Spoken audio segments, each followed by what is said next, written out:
There is a place in southern Colorado where the land goes flat and the wind never stops. No houses, no people, just a granite monument, a few names carved into stone, and the sound of nothing. This is Ludlow, and what happened here in the spring of 1914 was called, by the historian who studied it most closely, the deadliest strike in the history of the United States. Going back to the beginning means going back to the land itself. Southern Colorado in the late 1800s was coal country. Beneath the plains east of the Rockies, running through Las Animas and Huerfano counties, sat one of the richest seams of bituminous coal in the American West. It fueled the steel mills, it heated the cities, it powered the expansion of a nation that was growing faster than it knew how to govern itself. And for the men who controlled that coal, it generated a kind of wealth that had no ceiling. One company came to dominate everything in this corner of the world. Colorado Fuel and Iron, known as CF&I, was owned in large part by the Rockefeller family. John D. Rockefeller Jr. sat at the top, inheritor of the most powerful industrial fortune the country had ever produced. But he had never set foot in his Colorado mines. He managed them from New York, through intermediaries, the way a king might manage a distant territory he had no interest in visiting. What Colorado Fuel and Iron controlled in southern Colorado was not just a mining operation, it was an entire civilization built from the ground up to serve a single purpose.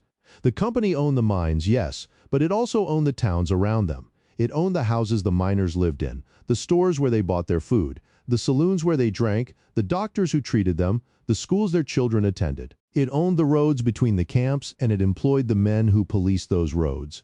There was no dimension of daily life in these communities that existed outside the company's reach. Miners lived in what were called company towns, and the name said everything. They were not citizens of those places. They were tenants, working and breathing inside a private kingdom with rules the company made and enforced without appeal. A man could be expelled from his home, his livelihood, and his community with no legal recourse. Company-hired officers patrolled the streets. Anyone critical of the mine owners could be removed from the property at any time for any reason. Union organizers were banned on site. The priest in the local church was a company employee. The doctor who treated your children was a company employee. The man who ran the saloon where you spent Saturday evening was a company employee. The idea that a person might live a life that existed in any way separate from their employer simply was not available in these places. The wage system was built to keep these men exactly where they were. Most workers were paid not in American dollars but in scrip, a company currency that could only be spent at company stores. Colorado had passed a law banning scrip before the turn of the century. The law was simply ignored. When men tried to convert their scrip into real money, they received 90 cents for every dollar. The other 10 disappeared into the company's pocket with no explanation and no remedy. Prices at company stores were inflated above what a man could find in the nearest town. But the nearest town was often too far to reach without a car, and few miners owned cars. The deepest trap of all was the tonnage system. A miner was paid only for the coal he physically pulled out of the ground, not for the hours he spent underground, not for the time he spent maintaining the shaft, shoring up unstable ceilings, laying track, clearing debris from passageways. All of that work was called dead work, and dead work paid nothing. A man might spend 2 hours preparing a section of tunnel before he could extract a single piece of coal, and those 2 hours simply did not exist on his pay sheet. Companies also controlled the scales that weighed the coal each man brought up, and those scales were regularly tampered with. A man could work a full day in the dark and come up short, and there was no authority to appeal to, because every authority in the region answered to the same company. Between 1884 and 1912, more than 1,700 miners were killed in Colorado mining accidents. In a single year before the strike, 110 men died in the shafts. Colorado Fuel and Iron held the highest worker mortality rate in the country, and the state had mining safety laws on its books that the company had simply never been required to follow. A federal investigation later said in plain language that Colorado had good laws that were not enforced, and that something was clearly wrong in the management of its coal mines. The methane gas that collected in the shafts could ignite without warning. Cave-ins happened regularly. Men who were injured at work had no compensation and no recourse. They healed or they did not, and either way, the mine kept running. Widows stayed in company housing until they were evicted, because grief had no standing in the company's ledger. The workforce the company recruited was chosen deliberately for its fragmentation. Greeks, Italians, Slavs, Mexicans, Poles, Hungarians, Croatians, Japanese, Bohemians, Finns, more than 30 different nationalities working the same shafts. The strategy was explicit. Mix languages, mix cultures, keep people from talking to each other. A workforce that cannot communicate across its own divisions cannot organize against the power above it.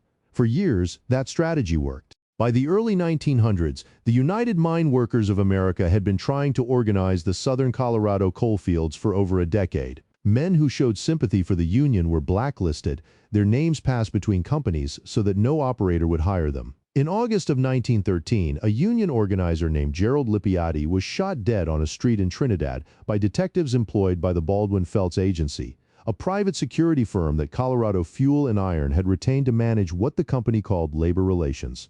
That killing was not an isolated act. It was a message, but it produced the opposite of its intended effect. That September, the miners issued 7 demands and walked off the job. The demands themselves were striking in how reasonable they were: recognition of their union, an 8-hour workday, a 10% increase in the rate they were paid per ton of coal, the right to elect their own representatives to oversee the weighing scales so the company could not continue cheating them, the freedom to buy their food and supplies from any store they chose, not just the company store, the right to choose their own doctor rather than the one the company provided. And finally, enforcement of Colorado's existing mining safety laws. Laws that were already on the books, laws that had simply never been applied. The coal operators refused every single point. Within days of the walkout, the evictions began. Families were removed from company housing as autumn arrived, their belongings carried out into the dirt while they watched. The United Mine Workers had anticipated this. The Union had prepared tent colonies across the southern fields, canvas cities where striking families could live while the dispute continued.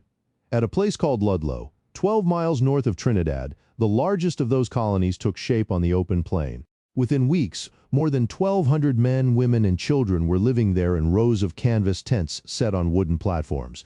It was not comfortable, it was not warm, but it was theirs in a way that nothing they had occupied before had ever been. There was a young man at the center of that colony who had come to America from the island of Crete 8 years earlier. His name at birth was Elias Spantidakis. In America, he had become Louis Tikas. He had worked in Denver steel mills, opened a coffee house on Market Street in what was then the city's Greek neighborhood, filed his citizenship papers, and become an American. Then, having seen with his own eyes what the mines were doing to his countrymen, he went into the coal fields. He had initially gone in as a strikebreaker, recruited like many others, under misleading promises of steady work. He lasted long enough to see the reality clearly, led a walkout of 63 Greek miners at a camp called Frederick, was shot and wounded by Baldwin Felts detectives as he escaped through the back of a boarding house and came out the other side a Union man. By the time the Ludlow colony was established, Louis Tikas was its organizer, its translator, and the person every nationality in that camp trusted regardless of where they had been born. There was also Mother Jones, Mary Harris Jones, 83 years old, who had been fighting for miners longer than most of the men in the camp had been alive. She traveled to Trinidad, spoke to crowds of thousands in the streets, was arrested by military order and held without charge, and became the human face of a conflict that had not yet reached the rest of the country. She and Tikas had worked side by side through the months leading up to the strike, and the Union's presence in the southern fields owed a great deal to both of them. The colony at Ludlow became something no one had specifically planned for it to be. 32 nationalities who had been deliberately kept apart in the mines now lived side by side on the same open ground. Women who did not share a language cooked together and exchanged recipes through demonstration and gesture, showing each other what their hands knew. Children learned each other's games faster than their parents learned each other's names. At night, men gathered in the large community tent and played music from a dozen countries, different instruments and different scales, finding ways to coexist. On the dirt field between the tent rows, baseball became the common ground that no one had organized or imposed. It was simply there, and everyone played. The colony had its own school tent where children gathered during the day. It had its own internal economy of shared labor and mutual support. What the company had always insisted was impossible, a workforce of immigrants building solidarity across every language and cultural barrier placed between them, was happening right there on the Colorado plain, in canvas, in the cold. It was also a place under constant threat. The Colorado National Guard had been deployed soon after the strike began, officially to maintain order. From the first weeks, it was clear who the Guard was maintaining order for. Soldiers escorted strikebreakers through picket lines and into the mines. They conducted raids on the tent colony at night, entering tents without cause, searching for weapons and leaving behind a cold, deliberate fear. A private security company sent its own agents to patrol the perimeter. And Colorado Fuel and Iron had constructed something the miners had already named the Death Special, an armored vehicle mounted with a machine gun that circled the colonies at night, its searchlight sweeping across the canvas, firing into the dark without warning on more than one occasion. In response to the armored car, the miners began digging. Shallow pits scraped out beneath the wooden floors of their tents. They told themselves the pits were for warmth, for storage. But they lined them with blankets and stocked them with water and taught their children where to go when the shooting started. Those pits would matter. By the spring of 1914, the strike had been running for 7 months. Nothing had been resolved. The miners had not broken. The company had not moved, and the situation had grown steadily more violent on both sides. The Colorado state government was struggling under the cost of maintaining the National Guard in the field. The budget had been nearly bankrupted by months of deployment. By April, the governor had begun recalling troops. Most of the trained, uniformed soldiers were pulled back from the southern fields, leaving only a small detachment behind. To fill the gap, that detachment was supplemented with a new unit of approximately 100 men. They were mine employees. They had been handed rifles. They had received no military training, no uniforms, and no formal orders. They were, in every practical sense, armed company employees given the legal cover of a militia designation.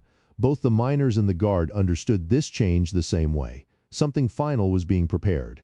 2 weeks before the end, John D. Rockefeller Jr. appeared before a congressional committee in Washington. He had not visited his Colorado mines once during the entire conflict. He did not know the specific details of what was happening in the tent colonies, or at least that was his claim. When senators pressed him on whether he would maintain his refusal to recognize the Union, regardless of the consequences, regardless of what it cost in property and in human life, his answer came back in 4 words: "It is a great principle." On the evening of April 19th, the Ludlow colony celebrated Greek Orthodox Easter. The Catholic and Protestant Easter had been observed the week before, and the whole community had participated in that celebration as well. Now it was the Greeks' turn, and the colony came out together as it always did for these moments. There was food, a communal dinner laid across shared tables, music from mandolins that carried across the plain, and a baseball game on the dirt field that drew people from every part of the camp. Children ran through the last patches of spring snow that still lay in the shadows between the tents. The smell of roasting lamb moved through the canvas rows. The colony had its flag flying. People had dressed in what they had. For a few hours, there was something that felt almost like ordinary life, the kind of life these families had come to America believing was possible. That afternoon, several guardsmen walked toward the edge of the playing field. One of the women in the colony called out to them. One of the guardsmen called back across the field to the families gathered there. "Enjoy your roast today," he told them. "We will have ours tomorrow." The colony understood those words to be a threat. Looking back at what followed, it is very difficult to interpret them any other way. That night, the colony went to sleep. The morning of April 20th began like any other. Mary Thomas O'Neill finished breakfast with her children inside their tent. Smoke was rising from cook fires. Someone was playing music nearby. The colony had been on edge for days, but mornings had their own rhythm, and that morning the rhythm continued. Before 9 o'clock, Major Patrick Hamrock sent word to Louis Tikas requesting a meeting at the Ludlow Railway Depot. The reason given was that a man was being held in the camp against his will. Tikas went. It was the kind of thing he did constantly, serving as the bridge between the colony and the outside world, attempting conversations that might prevent something worse from happening. While Tikas was at the depot, the Guard moved machine guns onto the bluffs above the colony. The weapons were positioned and pointed directly down at the tents. The miners below could see it happening in real time. They watched the guns being placed on the high ground above their homes and their children. Tikas saw it too. He broke off the meeting and ran back toward the colony. He saw what the gun placements meant, and he began moving through the tents, trying to get the women and children out, trying to organize a retreat toward the surrounding hills. Then the shooting began. Nobody knows who fired the first shot. That question has never been answered and likely never will be. What is known is that within minutes, a full battle had erupted across the Ludlow Plain. 177 militiamen with machine guns and rifles held the elevated position above. The miners, armed with hunting rifles, returned fire from the edges of the colony and from whatever cover the open, flat ground could offer. Women and children ran in every direction. Some made it into the surrounding hills. Others went into the pits beneath the tent floors and pulled the wooden boards closed above them. A boy trying to bring water to his sister was shot in the head. For 11 hours, the shooting continued. That afternoon, a train conductor on the Colorado and Southern line brought his locomotive to a stop on the tracks running beside the colony. He positioned the engine deliberately between the fleeing families and the gun positions above, using the iron body of the train as a shield. People who might have been shot down in the open ran behind the locomotive and into the hills beyond. It was an act of individual courage and judgment made in the middle of a battlefield by a man who chose, entirely on his own, which side of history he wanted to be on. By late afternoon, the miners were running out of ammunition. Their fire slowed and then stopped. Tickes was trying to help organize the last of the retreat when he was captured by Lieutenant Karl Linderfelt and a group of guardsmen. Two other prisoners were taken at the same time. Linderfelt walked up to Tickes and struck him twice across the skull with the butt of a Springfield rifle. The first blow cracked his skull. The second broke his arm. Shortly after, all three prisoners were shot in the back while in custody. A Greek miner who had fought alongside Tickes that day said afterward that when Tickes gave the order for his men to retreat, one of them called out to him not to stay behind. Tickes waved them toward safety and turned back toward the front line. At dusk, the guard came down from the hills with torches.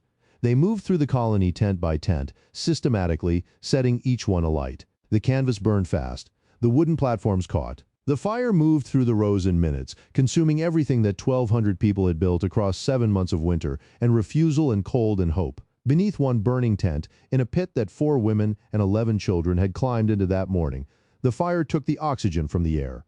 The people in that pit could not get out. 2 women and 11 children suffocated in the dark while the world above them burned. Among the dead were 2 infants named Elvira Valdez and Frank Petrucci. The next morning, a telephone linesman picking through the ruins lifted an iron cot that had been resting over a pit in the ground. He looked inside. He then walked to the nearest telephone and made a call. The story of what he found reached every newspaper in the country within 24 hours. The bodies of Louis Tickes and the 2 other prisoners still lay beside the railway tracks. The militia refused to allow them to be moved for burial for 3 days. The news traveled by wire. By the time it reached the other 10 colonies across the southern fields, the miners were already reaching for their weapons. The United Mine Workers issued a call to arms. Railroad workers in Trinidad refused to carry National Guard soldiers toward Ludlow. Miners walked off their jobs in Colorado Springs and headed south carrying rifles. In Trinidad, men attended a funeral service for the dead of Ludlow and then walked directly from the church to a nearby building where weapons had been stacked for them. They picked up rifles and walked into the hills. A reporter covering the region wrote that the hills in every direction seemed suddenly to be alive with men. What followed was not protest. It was not demonstration. It was an armed uprising across 80 miles of coalfield territory. Bands of miners moved against company infrastructure along a front that stretched from Trinidad northward through the region.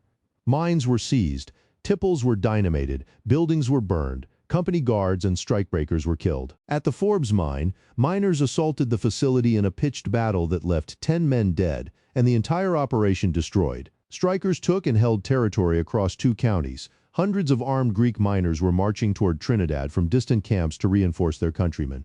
The governor of Colorado had no functional military force left to send anywhere. Denver saw protests in the streets, with crowds demanding federal intervention immediately. The national press, which had spent months treating the Colorado situation as a distant labor dispute, was now printing dispatches from what looked unmistakably like a war zone inside American borders. The situation in southern Colorado had crossed the line from labor dispute into something that looked, to those witnessing it, like a civil war. Then the legal system responded, but not in the direction most people might have expected. A grand jury in Trinidad, assembled under a county sheriff who answered to the coal company, returned 163 indictments for murder and other crimes against 124 strikers and union officials. Not a single indictment was issued against a guardsman, not one charge for any action on any day of the conflict. The militia officers who had fired into a community of families, who had burned it to the ground, who had shot prisoners in the back while they were in custody, faced nothing from that jury. President Woodrow Wilson had spent months deferring to the Colorado governor. He could no longer hold that position. Federal troops arrived at the end of April, 1,600 soldiers under direct federal command. Unlike the National Guard, they answered to Washington rather than to the coal companies. They disarmed both sides without favoritism. The killing stopped. The mines that had been closed at the start of the strike were ordered to remain closed. The strike itself dragged on for months after the guns fell quiet. The Union was dying from exhaustion. It had spent everything it had to keep 10,000 families alive for more than a year. In December of 1914, the United Mine Workers formally declared the strike over. Not one of those original demands had been officially granted. Colorado Fuel and Iron rehired 3/4 of its workforce on exactly the same terms that had existed before any of this began. The Union had lost. The photograph of the pit ran on the front pages of newspapers across the country. The New York Times described the scene in direct terms. The women and children, it wrote, died like trapped rats when the flames swept over them. American public opinion had been largely indifferent to the Colorado strike for 7 months. The miners were immigrants. They were foreigners, The newspapers had mostly reflected the operator's point of view or simply ignored the story. The discovery of that pit changed everything. The killing of unarmed women and children was something the public in that era could not absorb into silence. Editorials turned sharply against the operators. Political cartoons went to work on Rockefeller. Protests were organized outside his offices in New York City. John D. Rockefeller Jr., who had never once visited his Colorado mines, who had told Congress 2 weeks before the massacre that refusing workers the right to organize was a great principle worth any cost, became the most vilified figure in the country. His response had two faces, and grasping both of them is essential to grasping what the massacre actually produced. The first face was the one the public could see. He hired a man named Ivy Lee, a Princeton-educated former newspaper reporter who had developed a new kind of professional practice for powerful people in trouble. Lee flooded the press with bulletins under the heading Facts concerning the strike in Colorado for industrial freedom. The bulletins argued that the violence at Ludlow had been caused by paid union agitators. They reframed the massacre as a regrettable misunderstanding between two equally responsible parties. They shifted the subject from burning children to the abstract principle of the open shop. Most of the press saw through it. The San Francisco Star called Lee's output crude propaganda designed to lay blame at the feet of the union for deaths the Guard had caused. Upton Sinclair, who had spent his career writing about industrial exploitation, gave Lee a nickname that followed him for the rest of his life. He called him Poison Ivy. The first face was the one the public could see. He hired a man named Ivy Lee, a Princeton-educated former newspaper reporter who had developed a new kind of professional practice for powerful people in trouble. Lee flooded the press with bulletins under the heading Facts concerning the strike in Colorado for industrial freedom. The bulletins argued that the violence at Ludlow had been caused by paid union agitators. They reframed the massacre as a regrettable misunderstanding between two equally responsible parties. They shifted the subject from burning children to the abstract principle of the open shop. Most of the press saw through it. The San Francisco Star called Lee's output crude propaganda designed to lay blame at the feet of the union for deaths the Guard had caused.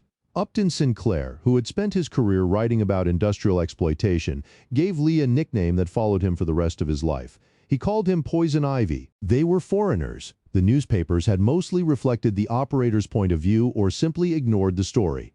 The discovery of that pit changed everything.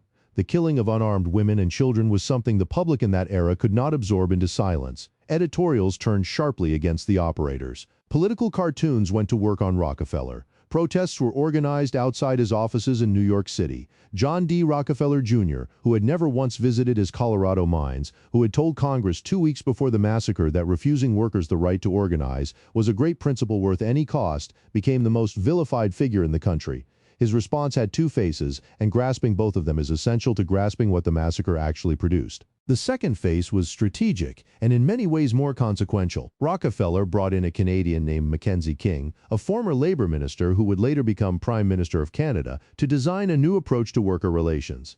King created what became known as the Rockefeller Industrial Plan. Under this arrangement, workers could elect representatives to meet with company management and raise grievances. But the entire structure was designed and controlled by the company. Workers had no collective bargaining power within it. They could not strike without facing the same consequences as before. What it offered was the appearance of representation without any of its substance. Historians identify this plan as the direct origin of what corporations would later call industrial relations, and eventually human resources.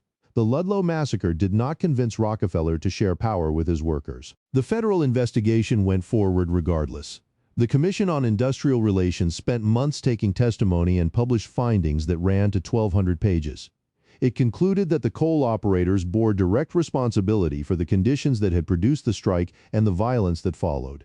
It found that Rockefeller had been in constant contact with Colorado fuel and iron management throughout the entire conflict, had supported the company's refusal to negotiate at every point, and that his public posture of distance from the Colorado operation was false.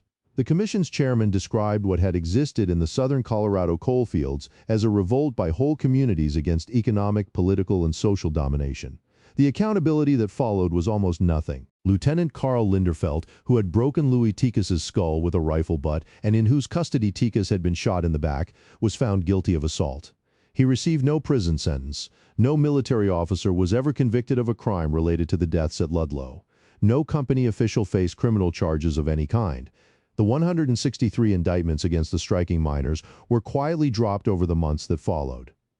The men who had organized the defense of their community faced charges. The men who burned it to the ground faced none. It was, from start to finish, a legal outcome that matched the political reality of who held power and who did not. What changed came slowly and through sustained public pressure rather than through any direct legal consequence. The events at Ludlow had forced child labor, workplace safety, and the length of the working day into congressional debate in a way that could not be reversed. The 8-hour workday advanced toward becoming a national standard. Child labor protections were significantly strengthened. Mine safety legislation was cited in hearing after hearing, with Ludlow named explicitly as the event that had made the argument impossible to ignore any further.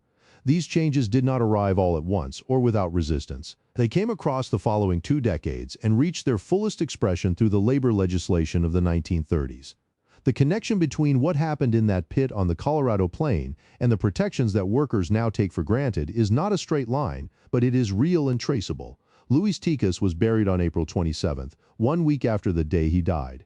His funeral procession stretched more than a mile through the streets of Trinidad. Hundreds of miners and their families walked behind the casket of a man who had crossed an ocean, filed his citizenship papers, learned a new country's language, and chosen to place himself between the company's power and the people that power was crushing. He was 28 years old. He is buried in Colorado. For many years, his grave carried no marker at all. The site of the Ludlow colony is owned today by the United Mine Workers of America. A granite monument stands where the tents once stood, bearing the names of the dead. It was designated a National Historic Landmark in 2009. There is no town anymore. There are no houses, no stores, no company roads, no trace of the civilization built there to serve itself. There is the monument, the wind, and the Colorado Plain, where people from 32 nations once built something from nothing, held it together across a brutal winter, and were burned out of it in a single afternoon in April. Howard Zinn, who spent decades writing about the parts of American history that official narratives left out, described Ludlow as the culminating act of perhaps the most violent struggle between corporate power and laboring men in American history.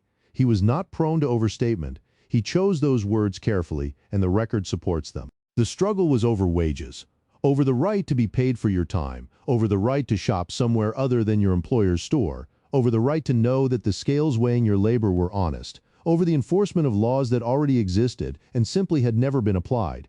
These were the demands the miners carried into that strike. None of them were granted. What the people of Ludlow left behind was not a victory. It was a record of what was done to them, of who did it, of who faced consequences and who did not, of how power protects itself, and at what cost to those who challenge it. The names on that monument in the Colorado Wind are not famous names. They are the names of people who worked underground in the dark and lived in canvas through winter and asked for things that should never have required asking, and who were killed for the asking. That is the full story of Ludlow, and more than a century later, it has not stopped mattering to anyone paying attention.